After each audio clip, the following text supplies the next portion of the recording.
नमस्कार दोस्तों, माँ स्टोरीज एंड कोर्स में आप सभी का हार्दिक स्वागत है।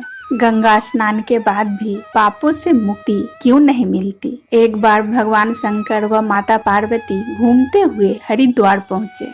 माता पार्वती जी ने शंकर जी से पूछा, हजारों लोग गंगा में स्नान कर रहे हैं, फिर भी इनके पापों का नाश क्यों नहीं हो रहा है प्रभु? भोलेनाथ ने उत्तर दिए, इन लोगों ने गंगा स्नान किया ही नहीं, ये तो केवल जल में स्नान कर रहे हैं। अब मैं तुम्हें दिखाऊंगा कि वास्तव में गंगा में स्नान किसने किया। भगवान शंकर ने गंगा जी के रास्ते में एक गड्ढा बनाकर उसमें जल से भर दिया और साधारण मानव के वेश में उस गड्ढे में खड़े हो गए। शंकर जी कंधों तक जल में डूबे हुए थे। उन्होंने पार्वती जी से कहा कि तुम गंगा स्नान करके आने वाले से निवेदन करना कि मेरे पति को इस गड्ढे से बाहर निकाल दो, लेकिन शर्त यह है कि यदि तुमने अपने जीवन में कोई पाप नहीं किया हो तभी इन्हें बाहर निकालने की कोशिश करना, वरना इन्हें छूते ही तुम भस्म हो जाओगे। कई दिन बीत गए, हजारों लोग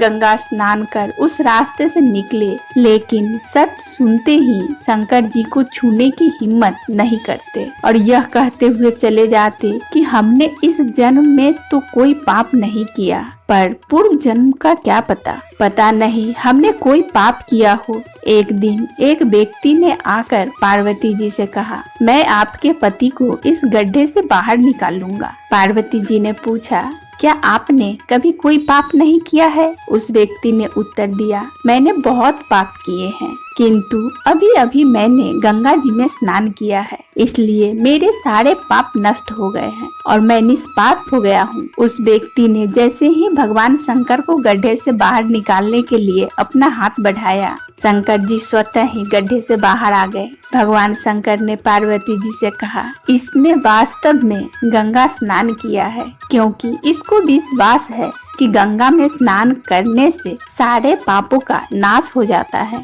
गंगा जी की कृपा प्राप्ति के लिए उनमें अखंड विश्वास होना चाहिए, इसलिए उनसे सांसारिक वस्तुएं न मांगकर सदैव ही यही मांगना चाहिए कि आप अपनी कृपा से मुझे अपना अखंड विश्वास दीजिए। गंगा में डुबकी लगाते समय यही भावना रखनी चाहिए कि हम साक्षात नारायण के चरण कमलों से निकले अमृत रूप ब्रह्म द्रव्य में डुबकी लगा रहे हैं। मैंने जन्म जन्मांतर में जो थोड़े या बहुत पाप किए हैं वे गंगा जी में स्नान से निश्चित रूप से नष्ट हो जाएंगे। त्रिपथगामिनी गंगा मेरे सारे पापों का हरण करने की कृपा करें। शास्त्रों में कहा गया है कि देवता बनकर ही देवता की पूजा करनी चाहिए। शास्त्रों में तो यहाँ तक लिखा है कि गंगा स्नान के लिए जाते समय झूठ बोलना, लड़ाई झगड़ा, निंदा चुगली, क्रोध, लोभ, लालच आदि असुरी वृत्तियों का त्याग करना चाहिए और दान, दया, करुणा, परोपकार आदि जैसे दैवीय गुणों का